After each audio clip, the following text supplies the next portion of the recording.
between, the front sight is right between the rear sight. Never could do that. And you know why? Is because I wasn't working from compressed ready, or, you know, all I was doing was doing that. And I wasn't breaking my drawdown small enough into small enough segments to concentrate on one particular thing. You know, my draw stroke is pretty decent. I'm okay with it. But one thing I wasn't okay with was whenever I'd get the gun out there, I'd have to look too long to find the front sight. Having been doing hundreds of these, just this right here, just picking various spots and doing that. That has shaved some significant time off of my draw stroke. From the time that I draw, press out, and pull the trigger, the draw stroke is okay. It's okay with me. It's pretty quick. The part that's slow is getting, once I press out, finding the front sight. That's the part that's screwing me up and prolonging my shot. So just working on this is fine, but if you're not finding that front sight, you need to break it down and figure out why you're not. And a lot of times what I was doing was I was pointing too far down for whatever reason. But whenever I started thinking about it, on your presentation, your finger is alongside, right?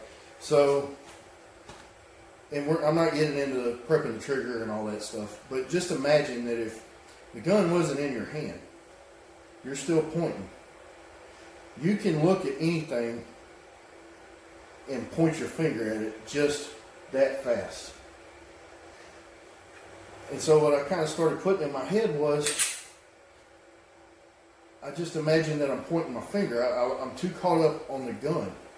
And your finger is pretty much parallel to the line of the slide and the line of the gun. So that, whenever I started thinking about it, you know, my finger in relation to the gun, the elevation of the gun, whenever I press out, that made me remember, if I just realize that the gun is only an extension, merely an extension of your hand, that wherever I pointed my finger, that was where the sights were going to be. So just kind of putting it in a different, I learned things a little differently than most people, and I have to break it down in my own simple terms. And so whenever I thought about, you know, the gun is just merely an extension of my index finger, I started finding that the front sight was everywhere I pointed. And it was a pretty big revelation for me in making this process a little easier and a little more, applicable to what I'm doing, because I couldn't find the damn front sight. I'd have to come, adjust and look for it and then pull the shot off. And so I'm having to make all these really quick adjustments on my target. You don't want to do that. If the sight's already there, whenever you point it out and get full extension on your draw stroke, all you have to do is pull the trigger. See the sight, pull the trigger. Otherwise, if you just see a rear sight and no front sight, then you got to find out. You don't know if it's to the left or to the right or too low. If the front sight is not in the rear sight, you have no idea, unless it's really way out there. You can see off to the side. But there's a lot of place that you can be off. This front sight can be hiding behind the left sight post in the rear or the right. And you don't know if you're too low. The only time you really know is if you're really out of alignment without having to see it back there is if you're too high, which oftentimes, even in my case, it's not the case. That I'm normally too low and I have to pick the gun up. So instead of working on my full draw stroke, I've been doing this, going from compressed ready. And if I mess up a full draw stroke, now I'm going to do 10 of these until I get it right.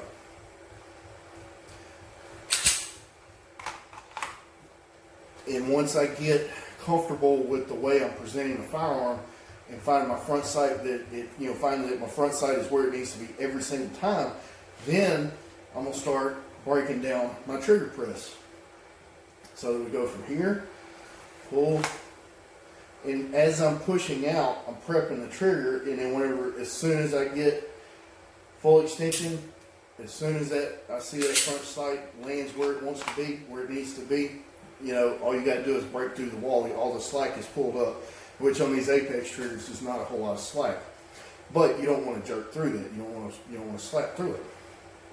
So we got this part pressing out, and then we go and we're ready to shoot. So that's just some things I've been working on. Neomag is really kicking my ass. So if anybody has any comments on how to use this thing a little better, maybe retrieving it from the pocket. I do pretty well with outside the waistband mag pouches and other stuff like that. Even practicing for the Neomag before I ever had it, never seen one before, I would just take my magazine and stick it in my pocket and leave it riding high. And I could just reach in there and grab it, and that worked really well. But now that the Neomag has the magazine in reality, the product keeps the magazine further down in the pocket below the fabric line of the pocket. It's really difficult. So I've been kind of looking around. Nobody really breaks down that portion. You see a lot of videos of people using it successfully, but I have yet to see anybody do a video on exactly what they're doing from here to here. This is what I want to know, how they're grabbing it with this, or how they're grabbing it.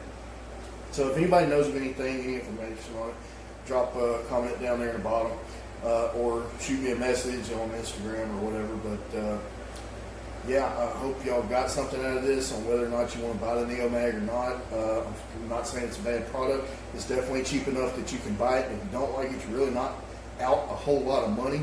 And you can still find it useful for different things. One thing I thought about it, if I can't reconcile the usage of this thing and get my technique down, I was going to use it to hang a spare mag on my nightstand, on the back side of the nightstand. Use it as a magnet. And I really don't mean to offend the creator of Neomag by any means. That's not what I'm doing. But just know that there is some idiosyncrasies that you have to worry about whenever you get this thing. But don't be afraid of it. It's not that expensive. It's not like you're buying $1,000 piece of equipment and then not knowing if you're going to like it or not, and then you're stuck with it. This thing is not very expensive, very affordable. They have 3 different sizes, I believe. Try it out. If you can make it work, please let me know how you do it. I'm really asking for help here, and I hope it works for you if you buy it. And I'll still use it. It's not that, I'll still use it. But I'm definitely going to try some other things to use, carry the magazine in.